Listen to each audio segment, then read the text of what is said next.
when are we all going to be like on the edge of our seats? And the morning after, me, Lee, and Bowen were just like, wait till you hear it. Wait till you hear it. You won't believe it. Like, you wait till you hear it. Da, da, da. And everybody went in, everybody heard it, and we weren't exaggerating.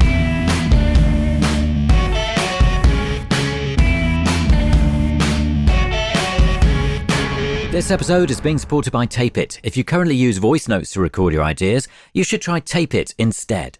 I think we had a version of that beat somewhere, and then Joe, we were in Brixton, and Joe just grabbed it was a hollow body bass, and was like trying to find notes that he wanted to go with it, and he started playing it, and because it was a hollow body, through a pretty cranked bass amp.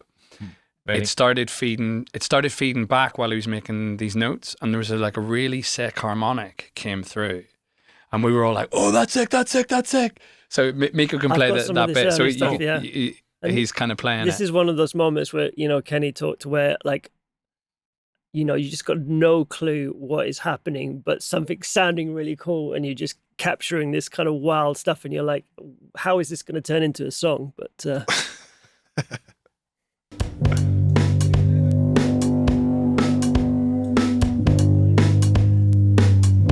So you can hear the first harmonics there, and then you'll hear the second one in a bit. That was Joe screaming in the background.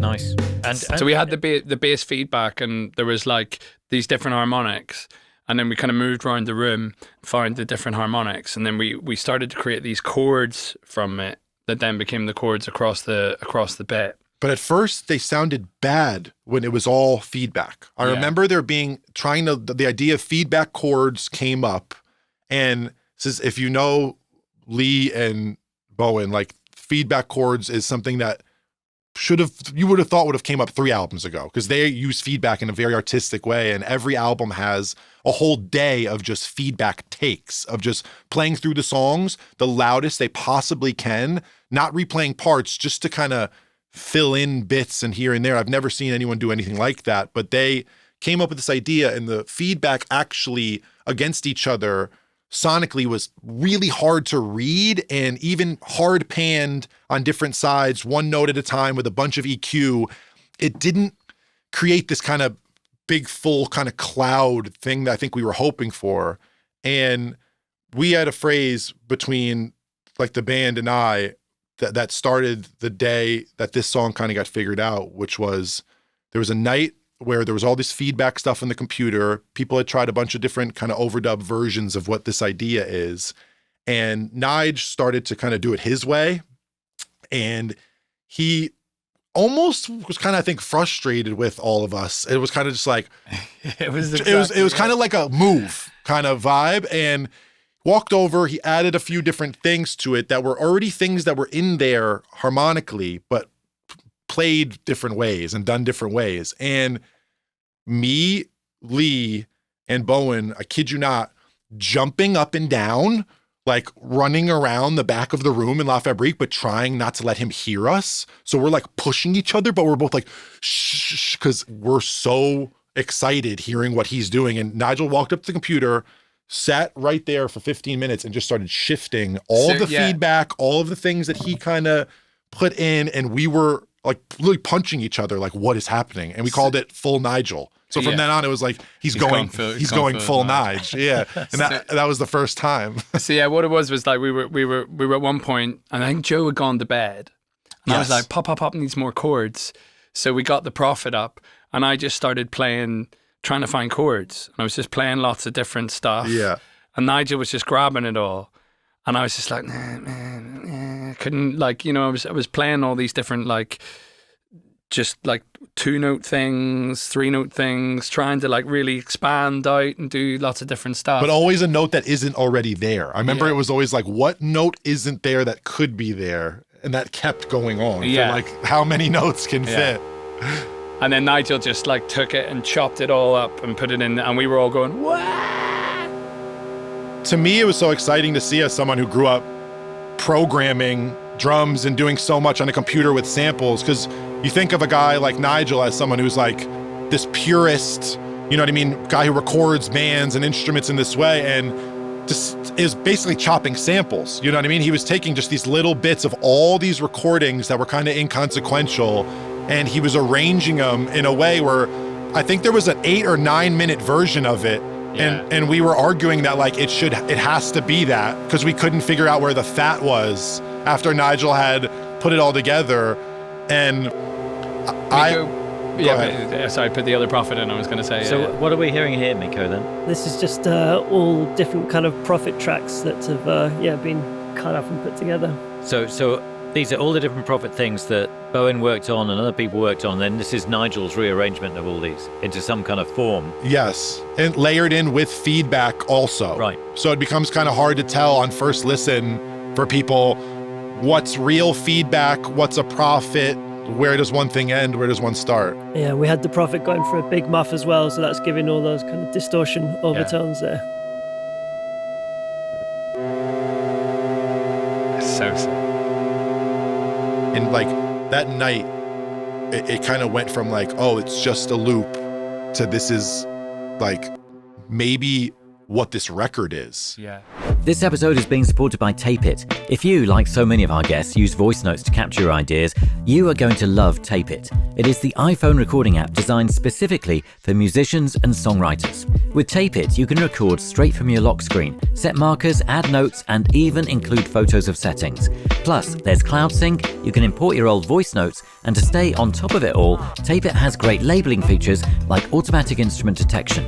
And all of the above is free. If you currently use voice notes, switching to Tapit is a no-brainer. But that's not all. Tapit has the option to upgrade to using 2 microphones on your iPhone, along with gentler dynamic compression to give a much more natural sound than any of the usual apps. And we have a special offer of a whole month of this high-quality recording for free. Just head to tape.it/tape notes to try it for yourself and see what a difference it makes. And I think it was a moment with pop where we all knew we had the right team. We all knew there was something there. We all knew we were getting to it and going to find it. But the first few days, it wasn't found specifically in any one song. It was kind of like, when are we all going to be like on the edge of our seats? And the morning after, me, Lee, and Bowen were just like, wait till you hear it. Wait till you hear it. You won't believe it. Like, you wait till you hear it. And everybody went in, everybody heard it. And we weren't exaggerating, and everybody felt it in that way. And it reinvigorated me on so many other songs, because I was like, oh, this is what this record is. Yeah, you're right, completely. This gets to the essence of what the album was, but also how the trio of producers worked together. Because we had Nigel going full Nigel.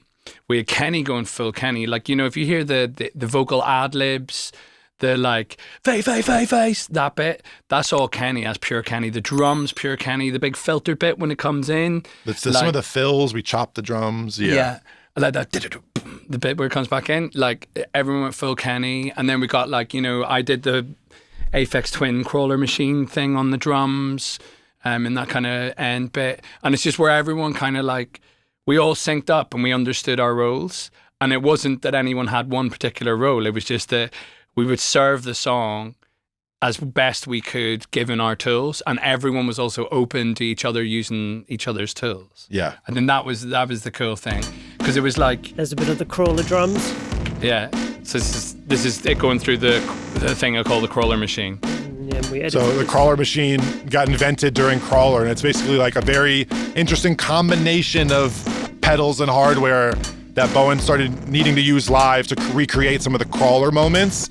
But he would do these kind of performances in the studio where we'd run things through the Crawler machine, and he would kind of just lose his mind on it, and we'd pick the best pieces. And that's what this whole drum performance is.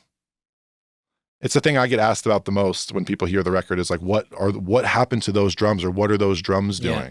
People want to know this processing. No, they want the secrets, Kenny. Yeah, totally. Can you but share I think any of those secrets today? I think the secrets are, it's not automation. I think the secrets are that it's like someone playing it, and all the imperfections of Bowen's timing are making it this super cool, like instinctual kind of thing, you know? And I think like there's moments also where the texture of the drums changes so much because they gain all these artifacts and all these things when they go through the crawler machine. And there was a moment of like, how do we blend it? How do we make that more seamless? How do we make it feel like it's slowly going into this other thing? And then it was just like, nah, like just let it be that, you know, like that's just what it is. And that song, not only did everybody kind of like have their place and serve the song, but I feel like everybody was like pushing it individually. Nige was pushing it. The guys were pushing it. I was pushing it. And Mikko was 10 steps ahead of us. So it's like, it really felt like that was the first time we all knew where to go and how, and that we didn't have to compromise. Cause there was definitely this like, this new thing with Nigel of an insane reverence and respect, and kind of like the boys being in this position of like, man, we have this view of this record, but we also have this immense respect for Nige. And how do we push our ideas without compromising at all, and then also listen to the guidance, you know? And during this one, it was kind of just like, Nige became one of the boys during Pop, Pop, Pop. Like Nige, like there was no conversation, and he did exactly what they would have dreamed of that song becoming. And it was just like, I don't know, we found it there, yeah.